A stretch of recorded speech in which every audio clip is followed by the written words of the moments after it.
Hey there guys, my name is Marcus, and in this video I'm going to share with you how you can reset the Tune 773NC from JBL. So it's like really simple. First, you have to have it turned on, so you have to have the blue light there.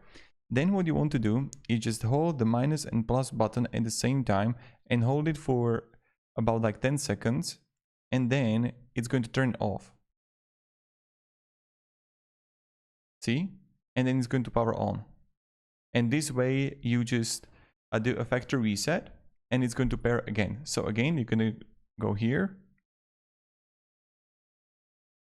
the minus and plus together, and you got it. So that's pretty much it. So thank you very much for watching. If you're gonna have any questions, let me down below in the comments, but this is how we're gonna do the factory reset. So have a great day and goodbye.